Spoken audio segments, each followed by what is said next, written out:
अब इसे ही कहते हैं गांव बसा नहीं कि लुटेरे पहले आ गए। हम बात कर रहे हैं ये रिश्ता क्या कहलाता है कि यहाँ पर अभी अबीरा अरमान की शादी हुई नहीं, लेकिन दादीसा का ये कॉन्ट्रैक्ट सुनकर अबीरा का माथा जरूर ठनक गया। And we don't completely blame her for that. और अगर इसके बाद वो शादी करने से इनकार कर दे तो हमें कुछ अटपटा लगेगा भी नहीं। देखिए, ये भारत है, हमारी संस्कृति में जो 7 फेरे होते हैं ना, वो 7 जन्मों का बंधन होता है, कोई कॉन्ट्रैक्ट नहीं जिसे आप साइन करते हैं।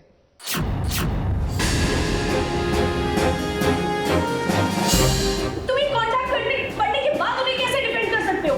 मतलब तुम्हें लगता है मैं चाहता हूँ तुम ये काम छोड़ के घर पर बैठ जाओ? पर तुम चाहते हो ना कि जल्द से जल्द शादी के बाद हमारा बच्चा हो जाए।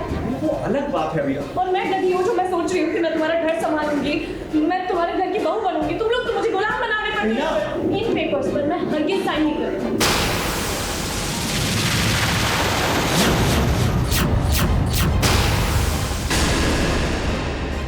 अरमान और अबीरा के बीच सच में कभी भी कुछ भी हो सकता है। कभी ये प्यार करते करते इतने करीब आ जाते हैं तो कभी ये किसी बात को लेकर इतना लड़ने झगड़ने लगते हैं। फिर इन दोनों के बीच क्या होता है इसका पता इन्हें भी नहीं चलता है। एक और दादीसा चाहती हैं कि अबीरा और अरमान की शादी हो जाए, वहीं दूसरी ओर उन्होंने एक कागजात तैयार किया है जिसमें ये लिखा है कि शादी के बाद जब अबीरा अरमान का बच्चा होगा और बाय चांस इनकी लाइफ में कोई प्रॉब्लम आई जिसके चलते अरमान और अबीरा अलग हो गए तो जो बच्चा है ना, उसकी कस्टडी अरमान को मिलेगी, न कि अबीरा को। तुम्हें लगता है मैं चाहता हूँ तुम ये काम छोड़ के घर पर बैठ जाओ? पर तुम चाहते हो ना कि जल्द से जल्द शादी के बाद हमारा बच्चा हो जाए। वो अलग बात है अबीरा। शादी के बाद मेरी सिर्फ 2 जिम्मेदारियां होंगी, बच्चा करो और उसे संभालो। और अगर किसी भी रीजन से शादी नहीं चलती है, जो दादीसा के हिसाब से होने ही वाला है, तो बच्चा भी पोदार फैमिली को मिलेगा, क्योंकि पोदार सब परफेक्ट। कॉन्ट्रैक्ट बना दिया है उन्होंने, हमारी मैरिज का एक कॉन्ट्रैक्ट बना दिया, क्लॉजेस डाल दिए, मजाक बना दिया हमारे प्यार का, शादी का, सबका मजाक बना दिया, पूरा मजाक किरकिरा। मुझे गोल्ड डिगर समझते हैं। अब कोई ऐसी कंडीशन कैसे रख सकता है?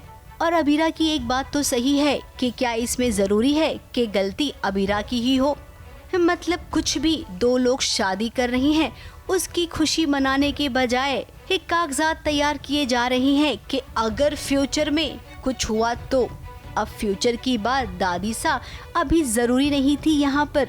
ये कॉन्ट्रैक्ट गलत है, तुम इसे गलत कह सकते हो, लेकिन मैं अपने परिवार के बारे में कुछ गलत नहीं कहूँगा। मेरी फैमिली तुम्हें इतना प्यार करती है और तुम कह रही हो कि राइट, वो लोग मुझसे बहुत प्यार करते हैं और ये लव लेटर ही तो भेजा है उन्होंने मेरे लिए। ये गलतफहमी है अबीरा।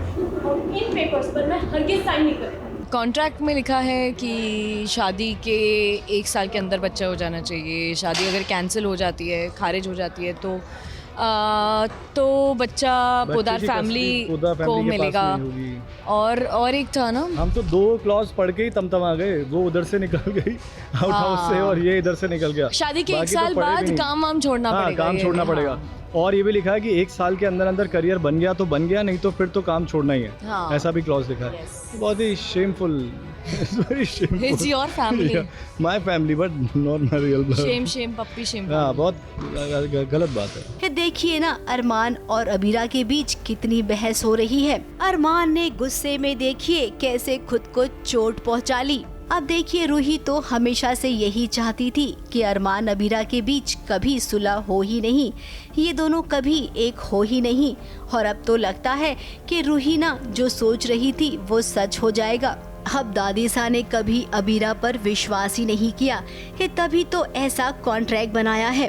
खैर, अबीरा एक साफ दिल की लड़की है और ये बात अरमान भी जानता है, इसीलिए अबीरा ने जो किया एकदम सही किया।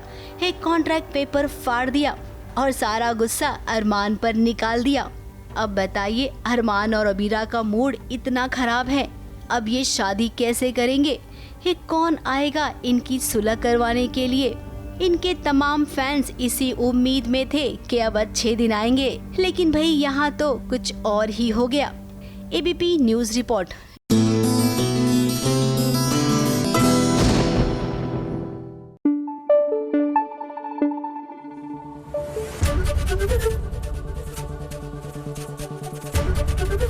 एबीपी न्यूज़ आपको रखे आगे।